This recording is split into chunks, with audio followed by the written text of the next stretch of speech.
Introducing National Streaming Sports, live and on-demand sports talk programming that you can access 24/7. For the premier sports talk experience, tap into our Roku channel. Start your mornings with Mac and Jack covering all the weekend sports action.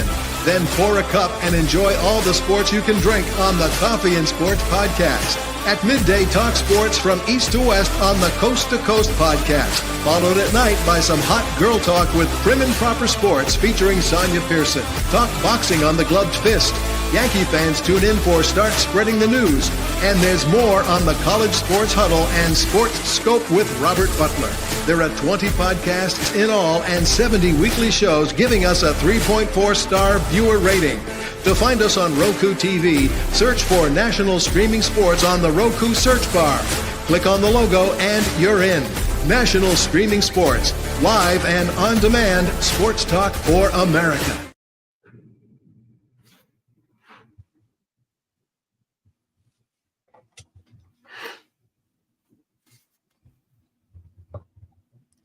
We lost our host, Jack. Yeah, I wonder who's hosting today. Like we have like a quarterback room, you know, Sonia, yourself, me, and I'm not sure who the primary backup is.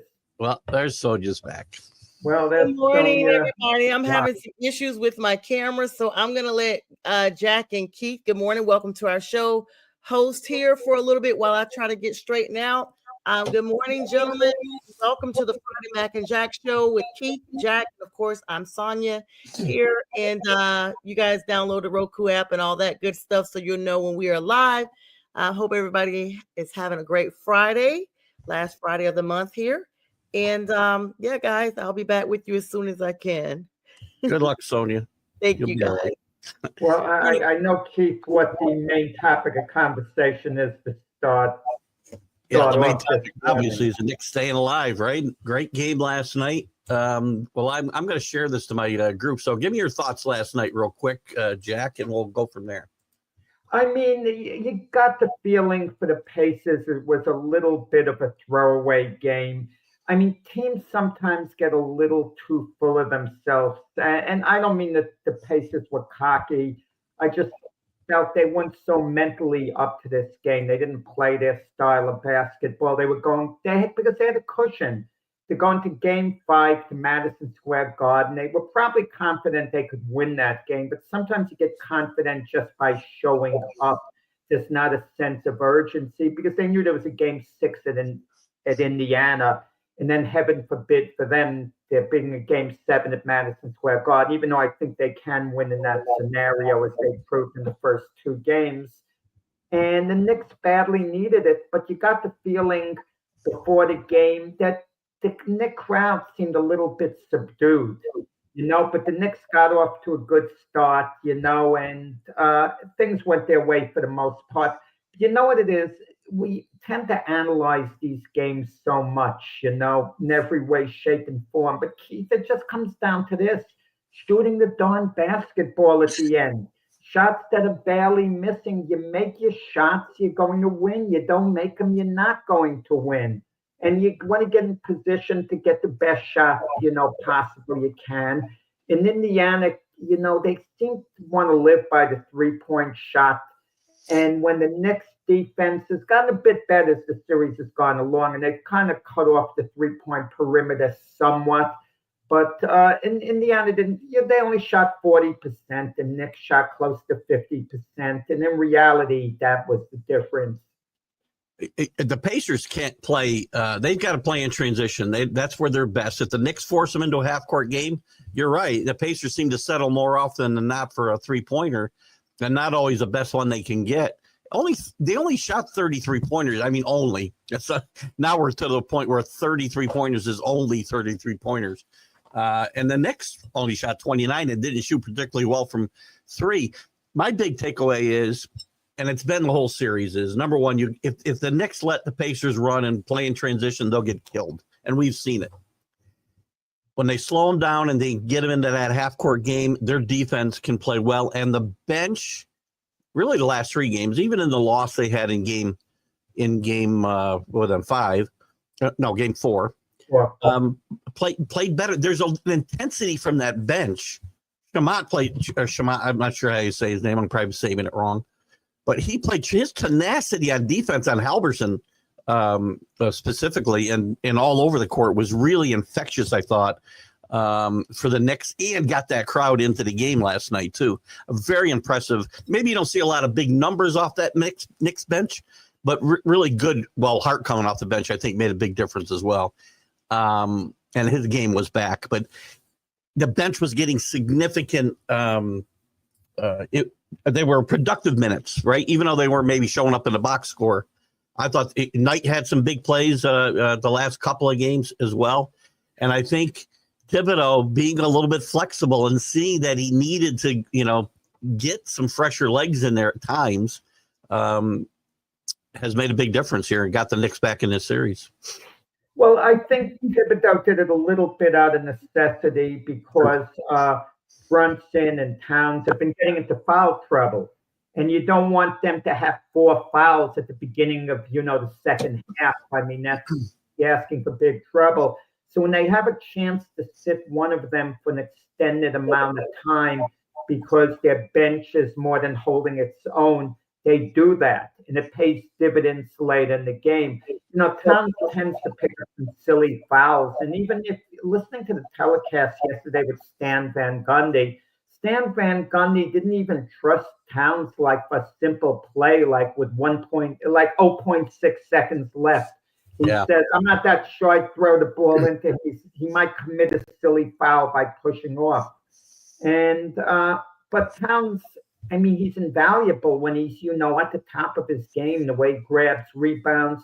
He's a force taking the ball to the basket. He's virtually unstoppable that way. And Brunson, the way he can take over a game, as soon as it seems like there's a little bit bleeding with the Knicks, that Indiana might be cutting a 20-point lead down to 12 points, you put the ball in Brunson's hands, and it's like he restores order.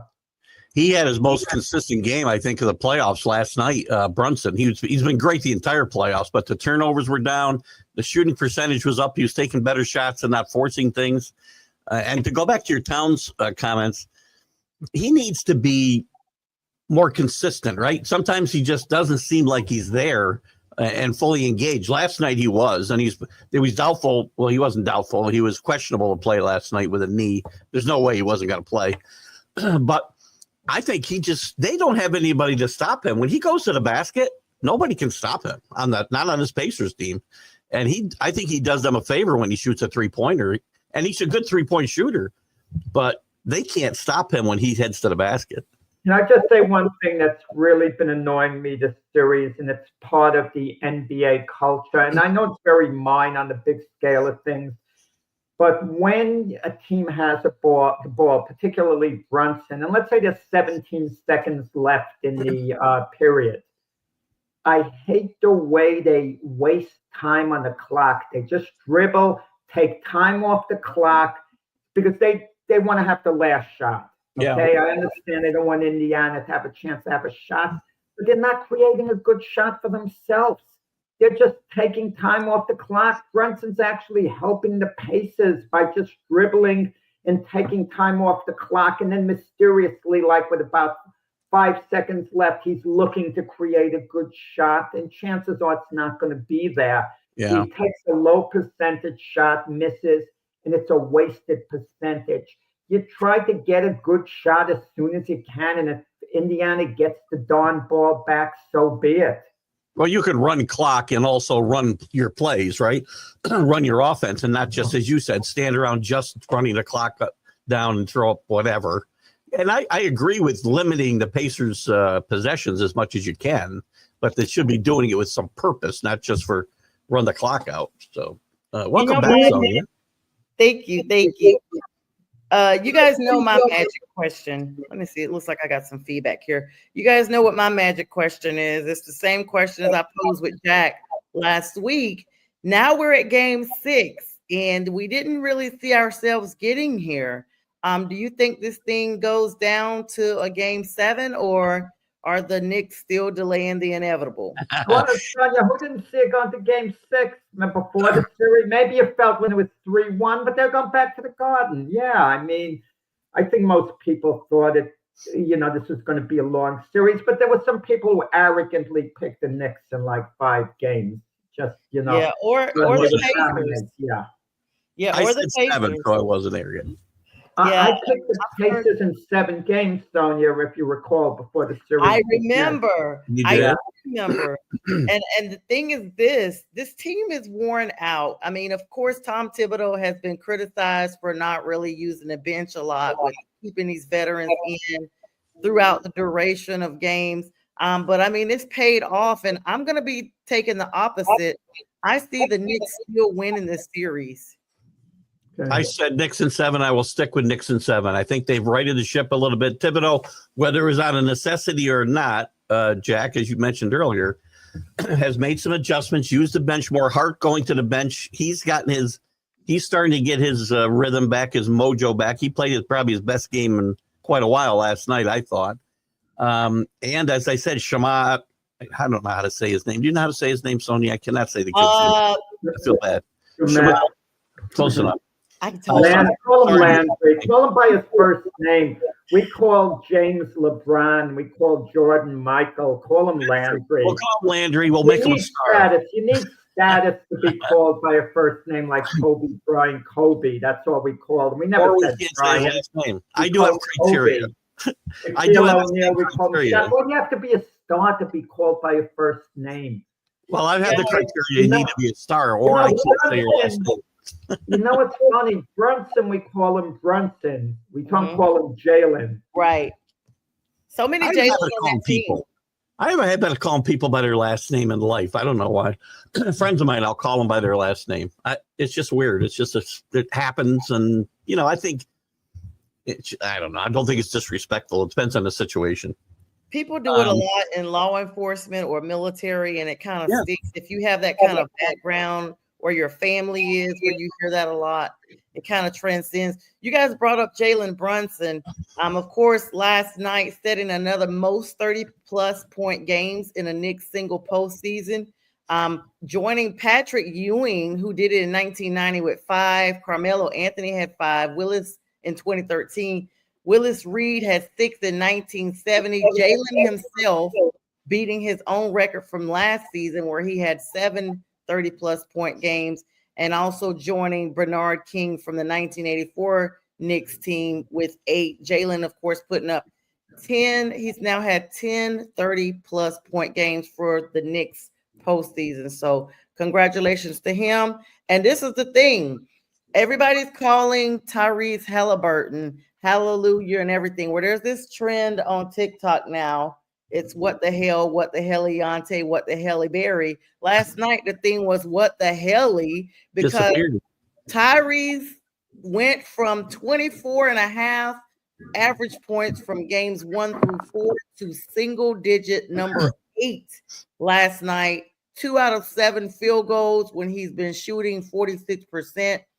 Only no 3-pointers last night. 2 attempts and no successes, and only 6 assists, and overall ranking a negative 23 ranking when he's been positive 28 all postseason, Keith and Jack.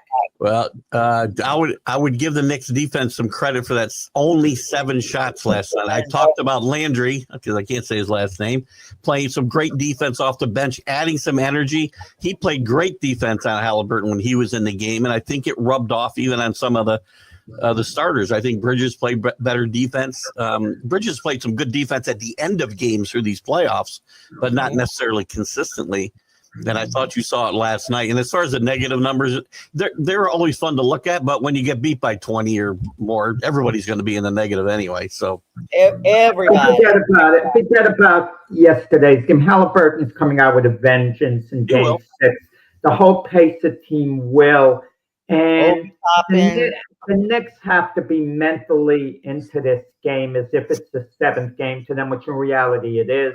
It's so hard to gear it up and be 100% there mentally game after game. You can do it for 1 game, maybe a 2nd game at most. But that's why teams don't come back from 3-0. They usually never come back 3-0. and rarely come back from being down 3-1 because it's such like a mental strain. You really just you got to be up for it. And I don't know how up the Knicks were for yesterday's game mentally per se. I guess they felt a lot of comfort, playing at Madison Square Garden. The Pacers went up for that game mentally. But this sixth game for the Pacers, they're not going to have an attitude that they have a cushion of a game 7 because it's going to be in Madison Square Garden. If game 6 was at Madison Square Garden, it would be in the back of the Pacers' mind. Well, worst case scenario, we go home. You can't help but think that way. I even comparing it to another sport, I remember Peyton Manning once said, he said he was talking with Eli, and they were saying, well, when we know in field goal position and we have the field goal, we're maybe just a tad less aggressive than if we had to score a touchdown because it's in your mind. You have like an option. And even though the Pacers have a 7th game at the Garden, they're going to dread the idea of it because if it goes back to Madison Square Garden, they lose their advantage. Yep. It's all even. And if anything, the Knicks have a tiny advantage because they're playing at home. Well, the Knicks are also 6-2 on the road in these playoffs. One of those losses was in Indiana, yes. But so I don't think this is going to be as big a burden as it might be for some other teams. I think them they had to win last night, but I think that made them only 4-5 at home in the playoffs. So they haven't had that huge, which the Knicks usually have one of the biggest home court advantages in the league. And I know I put a lot of credit in the home court advantage. Jack, you put less in it as a rule. No, it's important to an extent, but let's not get carried away with it. Well, I think these Knicks kind of prove that my argument isn't always 100% correct because they've been better on the road than at home. Well, let me tell you what. Can I just say one thing about yesterday's game? Why it was extra important to the Knicks in a way no one wants to talk about, no one wants to think about, and I think most people would be dismissive of. If they lose game 6 at Indiana, okay, it's very disappointing. They got eliminated, but it's not as big a disaster as if they lost game 5, meaning they went on 5 games and lost all 3 home games at Madison Square Garden. That would be really ugly and would make it a really bad off season. Okay, they lose in 6 to Indiana, big disappointment, but it cushions the blow just a little bit. The guys who are really negative, no matter what, if we lose this, they lose this series, they'll still be the people calling for Thibodeau because perspective always changes, right? 3 weeks ago, if you said the Knicks were going to lose in 6 or 7 games in the conference finals, we'd all been very happy with the season, I think. Now that we've gotten here, blew a 14-point lead with 2.5 minutes left, there's going to be a certain different view of this team if they, in fact, lose. And I think it's still a good season. So I think there'll be a more of a negative view depending on what happens in the NBA Finals, because I think OKC, my opinion, would make short work of Indiana. And if they swept Indiana and the Knicks lost to a team that got swept in the finals, it would kind of show people how far they are away from actually winning a championship. So I think that might have something to do with it. If the Pacers win a game 6 and they go on to upset OKC, people are going to think, darn it, they beat OKC, they beat Cleveland. No disgrace losing to this team. And good morning to J Train, and good morning to you, Rick. Thank you so much for joining us. J Train said the Knicks have a pulse, guys, and it's on for game 6. I think he said they lose in game 6, didn't he? I was kind of ignoring that. Wait. Jay Train's been listening to Stephen A. Smith. He's been playing it both ways, I know. Oh, he did. He said, but it's over in game 6. Not J Train. I was going to. We'll talk Sunday morning, James. We'll see if we're still alive for game 7. That's my winner of this game, going to be facing SGA, Shai Gilgeous-Alexander and company. The Oklahoma City Thunder literally brought the tsunami against the T-Wolves. Anthony Edwards and crew deferred, declawed, and back in Minnesota today. Can we put a pin in the Anthony Edwards is one of the greatest players in the NBA talk? Because this guy disappeared, except for one game. He disappeared for the entire season. But They he's like a the team Homer player. Simpson and the Bush thing. Like, No, Anthony Edwards is a team player. He's not a prima donna as far as the team goes. I mean, he has this little noise about him off the court, but he's a team player. Let's not put him down. He tries to win, but the bottom line says you have to think of Anthony Edwards. Do we slightly overrate him? Because we talk about Anthony Edwards like he's one of the top 5 players in the NBA, but in reality, he's probably one of the top 15 players. You could put him anywhere 12 to 15. You could put him in maybe a shade ahead of a Tyrese Maxey, put him in the category of a Devin Booker, maybe a tiny bit ahead of him, perhaps. But he's not one of the, top players in the league. I put him behind Brunson. Way behind Brunson. Great players have got to be able to, at times, put the team on their back, and he doesn't do it. He disappears with the rest of the team. Brunson's out, and that's how Brunson doesn't have his faults. He does. But I think Brunson's head and shoulders ahead of Anthony Edwards. And maybe it's just the bravado. Maybe Anthony Edwards, I'm not saying he's a bad guy. I'm just saying he doesn't seem to step up in the big moment when other players do. In the beginning of the series, I'm sorry, Jack, go ahead. No. I was just saying Anthony Edwards tries to be a team player, spread the ball around, get everyone involved. So that's good. He's not a selfish player. But there's times where your team needs you to be selfish. That's my point. I don't like selfish players if that's their whole persona, right? But there's times where Brunson, as I said, can be a black hole like Carmelo was at times. But he also gets other people involved and does it all. But when it's time to take over the game, he knows when that time is, and his team needs him to be selfish. And I think he steps up, and more often than not, it works out. And I don't see that same gene in Anthony Edwards. Yeah, Jay Train said it best. I mean, Ant-Man played the size of an ant. You guys watch all the series, the Marvel series when Ant-Man's big or he's little and gets Ant-Man. He's little Ant-Man, but he did, guys. He shrank. He had shooting struggles, field percentages had diminished.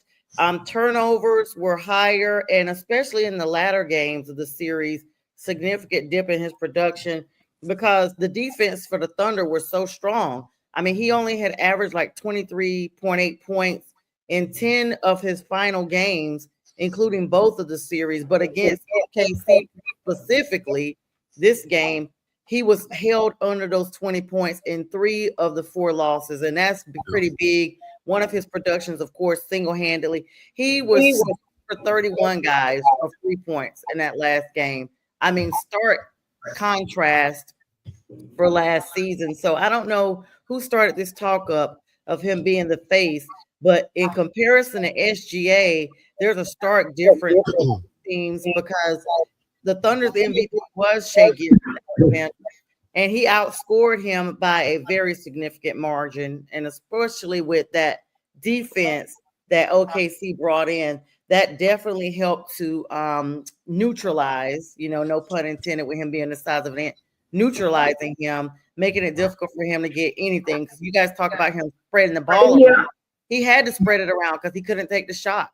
Yeah. But Sonia, you have a mindset that a team has to, at the very least, go to the NBA Finals, at the very least, if not win a championship. Otherwise, they're reluctant to run it back, depending on the team. The Timberwolves 2 years in a row have gone to the Western Conference Finals. They've had success, and they did make a big move, in the offseason, trading Towns, Julius Randle. So they didn't want to run it back with the same exact, formula that they had that got them to the Western Finals last year where they lost to the Mavericks. But there was a replay with Randle, Towns, but they had success. So what do you do if you're the Timberwolves? Do you run it back and take your chances that you're going to break through with who you have? It's not so easy to make a deal. I mean, if you're the Timberwolves, you think you're going to get Giannis? What on earth can you offer to get Giannis? to get some impact players. Sometimes there's no choice but to run it back. The Celtics are probably going to run it back with the same crew for one more year. They're going to think they're going to have a healthy Porzingis, and Tatum. We don't know when he's going to come back during the year, but they'll probably run it back. But certain teams are going to make moves. Like there's a good chance the Bucks move on from Giannis. They can't win it. I mean, the Nuggets are probably going to run it back, but you kind of wonder is their window closing a little. But how do we measure success exactly? If the Knicks lose the next game to the Pacers, should they run it back with the same exact team they have? What deals are out there that you can make? I'd be reluctant to split this squad up. The Knicks, for instance, I don't think need to make major changes in this team. They need to improve the bench. We know that, but you can do that in this league. You can find those types of role players. Again, the thing with OKC is, SGA is a great player, but they've got some guys who know their roles, and every team that's really successful has those kind of guys. And a guy the Knicks miss a lot this year is a great player, a great role player, knows his role. Hartenstein has played a really big part, in my mind, in OKC's success. Yeah. You don't always see it in the box score, but he didn't see it in the box score with the Knicks either. And they miss him off that Knicks bench a lot. And that's the kind of players I love to watch play and make a difference. We don't think they do because they don't put up the big, shiny numbers, but they make a difference during the course of a game, especially in the playoffs. Well, you have unlimited. You don't have unlimited money to pay guys. And he was Hartenstein. He was getting a big contract. He took the money, and it looked a little sad to me watching the game. You see a PJ Tucker who's forged a reputation as a tough defender in this league, an old veteran player sitting at the end of the bench with his warm-ups on. And there's no way he's even considered getting into the game at this point. And you look at a number of guys, and this is on any team, they remind me of sparring partners, or they are practice squad players. They have a purpose, helping the starters during practice, but their chances of getting in the game are virtually nil. PJ Tucker's one of those guys I was talking about, though. When you go back to Milwaukee's championship, he was one of those guys who knew his role, right? He wasn't one of the big three on that team, but he knew his role, and he was as important to them winning that championship as Giannis was, in my mind. I mean, this is one of the things you guys talk about, whether or not, Jack, to answer your question about Minnesota and their talent. Having Anthony Edwards is not going to be enough because everybody they faced in the postseason has had a tougher defense, has had a more solid offense, including more people up there to help them. But you mentioned something really big. Of course, the draft coming up here next month. They got some financial issues to look at before they can go out and get some big name like Giannis. Julius Randle is one of the player options that he was acquired in the Karl Anthony Towns trade, but he has a player option for next season. Now, it's likely they're going to keep him, but that's going to impact their financial flexibility. They've got to look at, Naz Reid. He's another player option. He's the sixth man of the year, also a player option. Crucial piece, Nickeil Alexander-Walker, unrestricted free agent. They got to look at all these people as well as Mike Conley. And if they're willing to move some of these people around to go after somebody as big as Giannis, I don't think they can actually afford that, because what they need to do is look for somebody that can be more of a playmaker, more of a solid point guard, because even if they kept Mike Conley, I mean, he's getting up there, guys. His potential. Randall. Yes, less and less. Randall's got a lot of miles on him. The Knicks, Thibodeau ran him hard for the years he was in the Knicks. So, yes, you're right on both counts. Yeah, he's coming in with some miles already on him. And then, of course, Nickeil Alexander-Walker is a younger, more dynamic player. But you've got to get somebody in there that can help with the maturation of that team. Getting Giannis would be a great piece to them, because that would give them a solid opportunity to run it back and face more tougher opponents next season. I mean, you guys agree with that? It would be a great pickup, I think, for Minnesota, but I'm not sure Giannis, after playing all these years in Milwaukee, wants to go to Minnesota. I think he wants to play someplace where he might get a little more exposure and not get lost in these smaller markets. And just a thought on my head. I think he wants to win, so he's going to go someplace he thinks he can win. the Knicks would have been an obvious choice if it wasn't for the Towns trade last year. But the Knicks don't have the wherewithal to go get him, I don't believe anyway. So you can if you want to really split up your team, but now you'd be talking about the two-star system, Brunson and Giannis together. Yeah. And that hasn't shown it necessarily is going to work. I mean, we saw what a disaster it was with Phoenix, matching Durant with Devin Booker. We talked about all the championship possibilities and with Bradley Beal being the third wheel. It just doesn't, Damian Lillard going to Milwaukee. We thought that would put them in the mix, winning the NBA title, and they weren't even close. And, you get one star, you match him with another star, it affects the chemistry. Like Brunson, for example, with the Knicks, he's running the show. You put the ball in his hands, everyone basically has to get out of the way at times. But you put him with a Giannis, Brunson couldn't be as bold just taking over the offense. He'd have to defer somewhat on large part to a guy like Giannis. And would the team be as effective? That's the issue. They would both put up wonderful numbers, but would it translate into victories? Well, it didn't work, and to a lesser degree, Randall's not the player that Giannis was, but it was a similar dynamic. And before Brunson got there, remember, the ball went through Randall. Randall really ran that offense from the forward position before Brunson got there. So you see how they had to figure it out and try to defer to each other, and it never really. They played better. I think the Knicks played better Randall's last 2 years. When one or the other of them was hurt, I think they played better. The team that's going to try to make a bold move, I think, would be the Lakers, if they could somehow pull it off. But the question is, to match, to get a third wheel to join LeBron and Luka, do they have the chips? I mean, I think the biggest chip they would have would be Austin Reeves, just off the top of my head. But I don't know that they have the chips, but they have a way to somehow figure it out to get it done. Well, they got LeBron. He's a chip, but he isn't going to Milwaukee. No, he's not going anywhere. And I forgot to mention the T-Wolves do have Jaden McDaniels there as well. Forgot about him. J Train says to you, Jack, he owes you an apology. Chet Holmgren looks like he can actually be a star. So he's never going to be considered a star numbers-wise. He's never going to put up these dynamic big numbers that are going to be eye-catching, but his value to a team, I'll compare Holmgren, his value to OKC now and going forward. It would be the equivalent of what Kevin McHale was to the Celtics.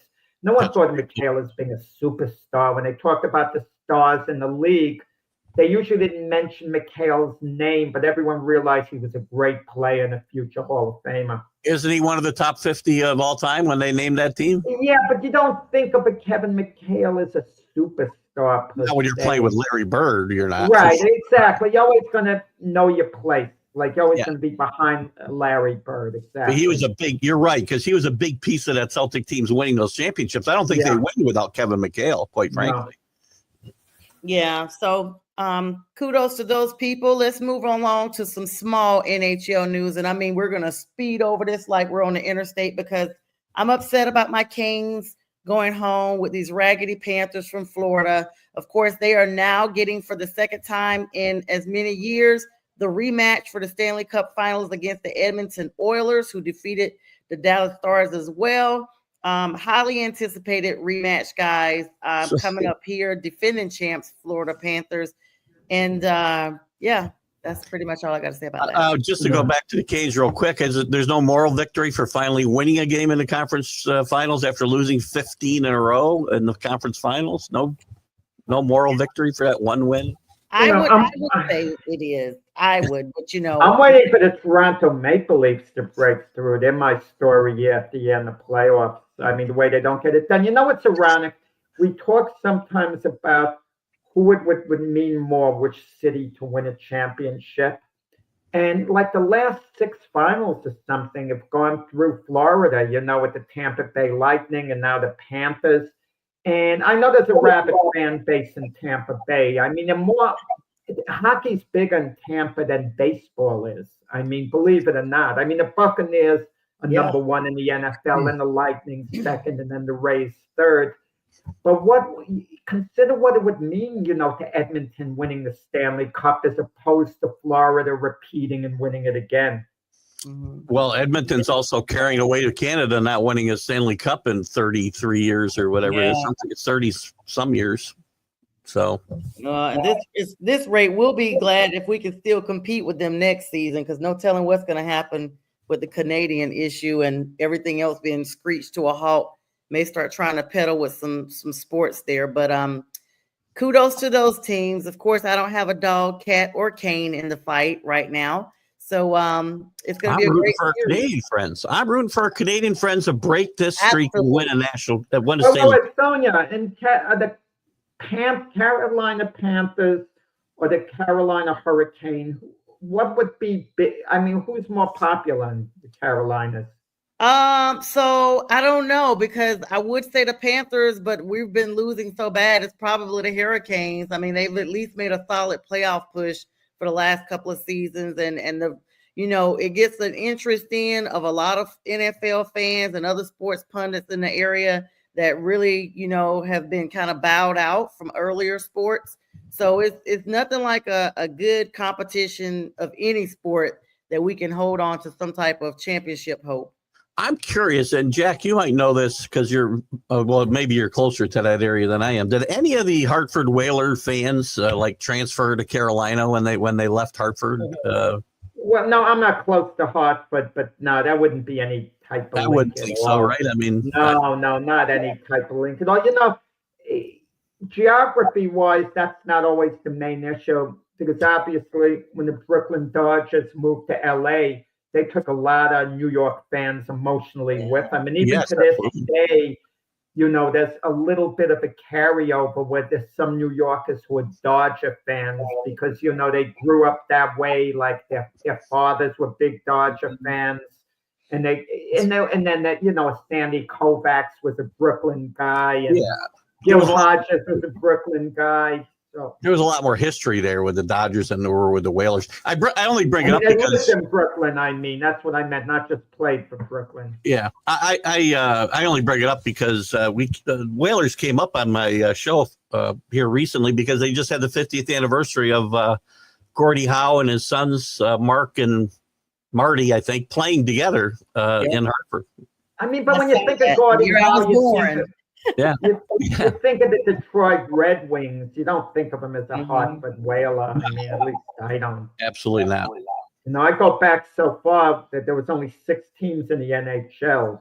Well, they started following it. Can you believe that? Only 6 teams in the NHL. Wow. Someone told you it would be all over the place after the way they expanded. It was that way until like the early 60s, wasn't it, before they expanded? Yeah, I don't understand. I'm watching a little bit, not too much, I'm not going to lie, of the United Football League, okay? Mm-hmm. And there's a franchise in St. Louis. I mean, I would think St. Louis could support an NFL franchise. I mean, they used to have the Rams. They lost it. I don't get it. You need to tell me the stadium wouldn't be full? 2 teams. NFL team? Yeah. 2 teams, not 1. They lost the Cardinals, too. Yep. Yeah, they don't have an NBA team either. They can't support the fans. The fans and the stands are not consistently supported. Like he said, they've had 2 opportunities. And, that actually gets really worrisome when you start to see a trend of participation over the years. That's actually come up in Charlotte with the Panthers for, especially with us being the talk of the town about the pricing of tickets and things like that. When you cannot fill the stands consistently over a period of time, because now we're going into this 10th year that there's been a downward trend. There's been some talk about the team being relocated years ago. I hope it doesn't go that route, but I mean, that's interesting because that's a huge. The area is growing leaps and bounds, right? It is. In the last 10 years, it's really blown up.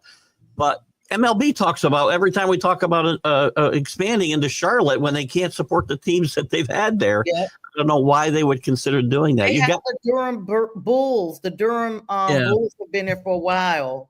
The lower league baseball, but they've been. I mean, you're right. I was just in Charlotte this past weekend. The traffic is just as bad as it is in Atlanta in certain areas, and not even built conducive to hold those type of people. But Right. a lot of people that are coming to the South, they get stopped in Charlotte before they get to Atlanta. And you would think, but those people are just there for other purposes. They're not, or they come with their own, like Jack said, geographical teams that they already support from wherever they're from. Right. Great Kind point. of like I'm a transplant in Atlanta, but I bring my team. Speaking of football, guys, OTAs are in full swing. Some big news: Christian McCaffrey returns to practice with the 49ers after being out basically the whole season. So congratulations to him and good luck to him, because he's got some ongoing issues actually. Achilles and knee injuries in both legs. Stephon Diggs, your guy, Keith, under It review starts now. already. Under Let's review. Let's go have a party and not go to OTAs. Pink crystals on a What? boat. Do we have any idea? I mean, I don't know what designer stuff might be pink, but it's a little suspicious to me. I don't know, but whatever. They're gonna handle it internally, they're saying. And the bigger news. I think he will have a visit with Mike Vrabel very quickly. I'm sure. Vrabel's the one speaking out about this, of course. And the bigger news: Kirk Cousins, TJ Watt, skipping voluntarily work. Kirk Cousins holding out now, making a more visible stance that he is wanting to be the new quarterback for the Falcons and refuses to even attend these OTAs. And in fact, it's out there that he's willing to go to the end on this, including when they're mandatory, where he's starting to basically get a fine, guys. He's not going Sonia, I was going to thank you a little while ago for not mentioning Kirk Cousins, but there you go. You couldn't help yourself. Kirk Cousins has got nothing left in the tank. Yeah. He's not going to help a contender. Yeah, you have him as a backup somewhere. I mean, he's a little better than Joe Flacco, maybe at this point, maybe not even. Kirk Cousins doesn't represent the future of any team. He should just shut his mouth, stay with the Falcons, be a backup, use a little common sense. Michael Penix has an injury history, so chances are Kirk Cousins is going to see the field. And the reason Michael Penix is a starter now is because Kirk Cousins played miserably. He was lousy. He did it to himself. Shut your mouth. Be a good teammate. Get your money. If they're going to trade you to an ideal spot, you got a no-trade clause. So I'm not saying he should go anywhere. But maybe you're going to trade him to a place that's appealing to him, and you make the darn move. He put himself in this predicament by playing lousy. I don't normally defend guys who hold out. You got a contract, you should live up to it. That's always my mantra. But if somebody's got a gripe, it's Kirk Cousins, because the Falcons have screwed him over since the minute they signed him. They did nothing to help him win last year, except draft a guy to replace him. Mm-hmm. And I still think Kirk Cousins will not be a Falcon when the season starts. I've said it for 2 months now. He will be the starting quarterback. And I'm not saying he represents their future, Jack, only their present. He'll be the starting quarterback of the Pittsburgh Steelers for the season. Kirk Cousins is not a franchise quarterback. I didn't say that. Did not say that. He's not someone like Caleb Williams or Jaden Daniels, who you're building your team around, who you're accommodating. Who's that guy in Pittsburgh? Not that guy. There is no guy in Pittsburgh. I'm not saying that's who he is. I'm saying he wants out of Atlanta. Atlanta doesn't want him around. He's going to get traded before training. Atlanta's not just going to give him away and pay him his money. This is going to be another Denver Broncos situation where they were paying Russell Wilson still while he was going everywhere else. June 1st coming up, guys, literally in a couple of days, Sunday to be exact. And that's when the NFL's post period becomes very crucial. The teams start spreading out their dead cap over the next couple of years, which is going to make it more financially appealing to release or trade certain high salary veterans, which Kirk Cousins' name definitely coming up, and Tyreek Hill as well with the Dolphins are those people who are mentioned in being moved around and some type of restructuring. Yeah. I don't know, guys. Of course, Aaron Rodgers' talk is Terry Bradshaw called it nothing but a joke at this point with him being linked to the Steelers. And he actually has come out and basically said he'd be willing to retire as a Green Bay Packer. Just a mess. He's just, if he plays, he's going to get off his bench or his couch like Joe Flacco did. He doesn't want anything to do with training camp. If he plays, it'll be because somebody called him during the season and talked him into coming back. And I don't think I would like him not to play anymore because he ruins his legacy more and more every day. Just by No, I don't think so. He's in the news all the time, and for anything I good. don't like the chemistry of Pittsburgh. I thought of something that I don't think we ever discussed on any of these shows. Has there ever been a case in the NFL where a quarterback was very highly drafted, but he never really played for that team because he got beat out? Case in point, we see this farce of a quarterback competition in Tennessee between Cam Ward and Will Levis, okay? And the coach is being just a plain out fool by calling it a competition, because if Will Levis wins it, you diminish Cam Ward. That's the worst thing you can do. What Will Levis can do. You can't. No other excuse. But let's say it really is the competition, and they start Will Levis, and let's say Will Levis turns out to be the quarterback that Keith Engel projected him to be. Could there be a scenario where Cam Ward just never sees the field for Tennessee? Have we ever had that in the NFL? Will Levis has already showed what he can do. They would be idiots to start him at this point. There is no competition. You drafted this guy. Right, absolutely. You don't diminish. I understand what Andy Reid did with Patrick Mahomes. He made it clear Patrick Mahomes is going to sit the first year. Alex Smith is the quarterback. That's fine. That's debatable if you want to do that. I can understand it. But that wasn't a competition. Highly drafted guys could lose their job in time, but I'm talking about, has there been a scenario where they never saw the field altogether? I'm trying to think of a guy. I was thinking about Trent Dilfer, but he got a chance in Tampa before he went to Baltimore and won a Super Bowl. But I can't think of a guy who never got a chance, and I don't think that'll happen. Cam Ward would have to really be awful not to win this job. I mean, I think it's just a competition for namesake. And again, I don't see a problem giving him competition because the idea is play the best guy. And if Will Levis were all of a sudden to find it, then he should play. But I don't think that. Will Levis plays it as well. You drafted Cam Ward. What's he going to be, a career backup there? Will Levis is young. Give me a break. You drafted Cam Ward with the sole purpose for him to be your quarterback of the future. Case closed. I can understand if during the season he's struggling badly. You replace him at that point. I can understand him, but you don't diminish your hope of the future right off the bat. Urban Meyer did that with Trevor Lawrence. He had him in the quarterback competition with what's his name over there, the backup who kicked around. I'm having a brain freeze on that. Who was it? Who are you talking about? What team? Yeah, at Jacksonville. Urban Meyer called the quarterback competition when Trevor Lawrence is drafted. Now, Trevor Lawrence got his job, but you don't call it a competition because your number one overall pick conceivably can get outplayed in training camp, but it's the big picture to bring them along that you're looking at. But yeah, I can make an argument that you can also diminish his future by letting him go out there and getting his head kicked in for about 6 weeks, ruin his confidence, and he never makes anything of himself. But you don't call it a competition. You're saying something like, you say he's not going to play. We're not sure who's going to start. It's not a competition. We're going to, bring him along nicely.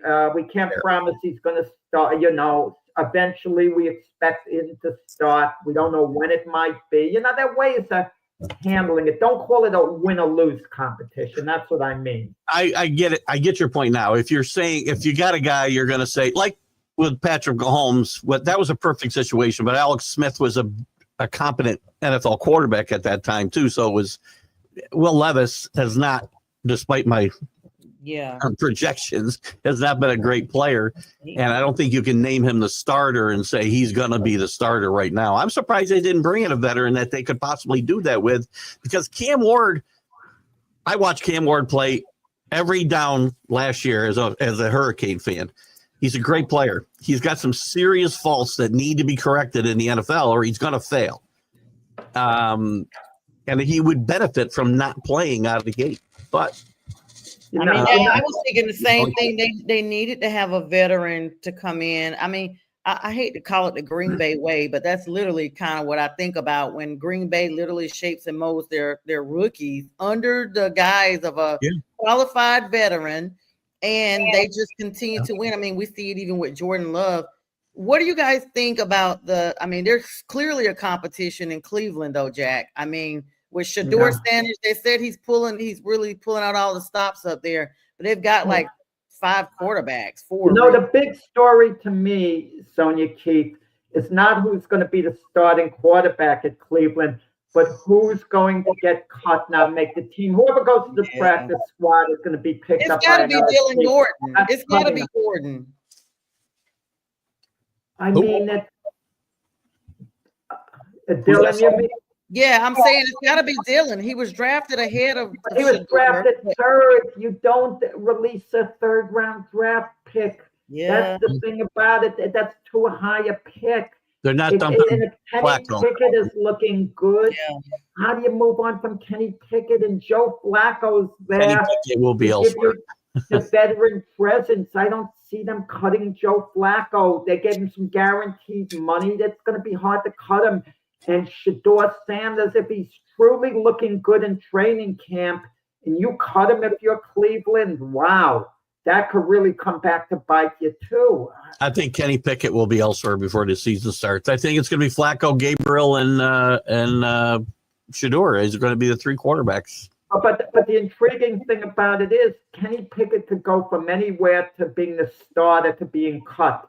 That's how erratic things on Cleveland. But if he's looking good, Kenny Pickett's got experience. If he looks good in training camp, how do you wind up cutting a guy like him? Well, it is the Browns. They might cut all 5. Who knows? And sign Cousins. I mean, that's what I was actually thinking about. But I mean, it's such a debacle with them. I don't ever remember seeing so many people actually compete for one role. Small plug in here, Keith David Andrews, 10 seasons as the center with the Patriots. They're going to be having a press conference for him on Monday at Gillette Stadium. He is announcing that he is retiring from the NFL. He spent his entire 10 years with you guys, they signed him as an undrafted free agent out of Georgia in 2015. So when we talk about signing players as undrafted agents, we look at, Shiloh Sanders is down with Tampa Bay's undrafted. No word right now on his production, but he has a great attitude. I mean, was this a shock? 10 years doesn't seem like they cut him during the offseason, so he's just coming back to retire. They couldn't find another job. He's been injured a lot the last couple of years. He was a great player. He's the last tie, if I'm not mistaken. He's the last tie to any of the Super Bowl teams. I don't think there's anybody left. Yeah, he's on the offensive side of football. The big news, I think, with the NFL now with signings too is the Trey Hendrickson situation. Yes, because the players are like speaking out, on behalf of Trey Hendrickson, Joe Burrow, Jamar Chase. But Jamar Chase and his sidekick T. Higgins got their new contracts. What are they horning in with Trey Hendrickson? I know you want to support a teammate, so you make a comment. And Joe Burrow's the lead of the team. I understand that. But these guys have signed contracts. I don't want to hear later on, well, the markets went up. Let me tell you something. If the market went down, you think a player's going to say, okay, you can re-sign me at a lower price now. Come on. Everyone wants the teams to take the whole risk. Let him become a free agent. The Bengals gave him permission to look elsewhere and work out his own deal. This is why the Cousins holdout's a little bit different than our normal holdouts. And I am so against holdouts because if you've got a contract and all you want is more money, you shouldn't have signed that long a term of contract. You should have signed something shorter so you can negotiate when your contract is obsolete. And all these players do. It happens more in baseball than football because of just the nature of the game. But you can't give team. I say this all the time in baseball. I used to drive me nuts. It still drives me nuts that we give them long-term security, but then they want out of their contract as soon as somebody's making more money than them. Yep. You can't have it both ways. I'll give you one or the other. Give you lots of money in the short term or lots of money in the long term. And you were mentioning I'm sorry, Jack. I like the idea when they talk about the contracts that have the caveats in them, the production caveats. Like if you're not playing this many snaps, then you're not getting paid this amount of money. Like I think it's better for teams like and the players because you're just sitting over there collecting a check, really. It's the world I live in. I got paid for the last 40 years based off my performance, and I was fine with it year after year. And it was year to year, man. I could be gone at any day. Any day. The NFL well, yeah, and you don't know the attitude of the off on that. You don't know the attitude of the player when he does get his money in certain cases. Hassan Reddick, big problem with the Jets. Now he's with Tampa. He misses an OTA, and there's a little talk they might have a little problem with him there because he's probably not happy with his contract there. And, you know, the players have to see like Trey Hendrickson. They really don't have the leverage. They think if they don't show up, they're affecting the team, which they are to an extent, and that the team is going to come around. But he really doesn't have the leverage because if he sits out, he's only going to miss game checks. And he's not going to get a better deal in the future, you know, especially when you're over 30 years old. Yeah, I mean, I thought the same thing. I mean, it goes back to this sense of entitlement that I always talk about. Some players are there. Once they get the money, it becomes a financial competition, and it just makes it really disinterested, especially when we're already talking about lack of enthusiasm with sports and their actual engagement anyway. As we get ready to wrap up the last probably 2 minutes, let's talk about some MLB news. Mike Trout is expected to be activated off the injured list for the Angels today. Of course, Yankees are facing the Dodgers in a very high-profile series this weekend, guys.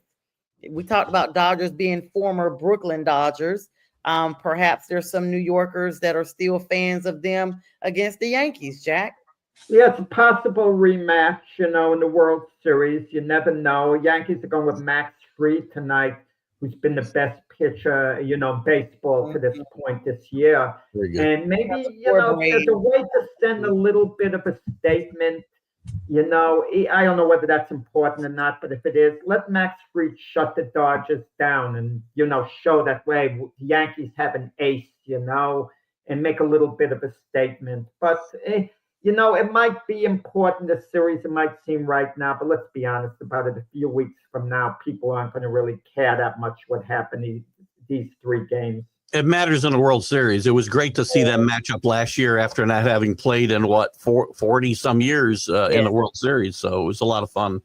Even well, that's the World Series, but I'm saying people are looking at it a big rematch, Yankees Dodgers. It has a lot of magic, but there's just other games at the end, even though it creates a much bigger. I'm not an interleague play guy anyway, so I'm not big on these Mets, Yankees, Dodgers. I don't care. I'd rather see them play in their leagues until the playoffs. That's what I'd like to see. So yeah, it's going to be exciting. They play tomorrow night, 7:15. Then they play again on Sunday. Yep. I mean, Jack, what are your thoughts? Yeah, well, it's 3 games. I mean, it's going to be fun. The Yankees and Dodgers. It's always like it's so historic. I mean, I think it's the single most historic rivalry in baseball history. It is. That you get a call, Jack? Jack's getting a call, I think. No, that's me. That's Keith Engel. And yeah, let's get. I've got to pick up the Keith misses the block, and I get tackled, and I'm told I can't. I'm not running the ball well. Nobody pays attention to my status on teams at work. They just ring me. Doesn't matter if I show I'm not there or not. That's the Patriots calling Keith to give him some breaking news. They want to know what to do with Stephon Diggs. I'll have a conversation with him right now. Absolutely. Of course, June 2nd, that being next Tuesday, there's going to be a public memorial for Jim Irsay, longtime Colts owner. Tributes pouring in. Of course, he passed on last Wednesday. And just a heartfelt tributes everywhere. The Colts Nation, definitely a great guy, one that really was connected with the team in so many ways. So, of course, we send condolences to that organization and all those affected by him and his life and love. And guys, we got a big sports weekend. Keith Engel got shows throughout today. Jack, J Train, and myself will be on tomorrow with the debate show that we have every Saturday. And of course, Sunday morning at 8 a.m. sharp, we will have the big sports show. We'll be talking about, of course, all the news we previewed today from the weekend. And with that, we bid you all a good day and have a great weekend.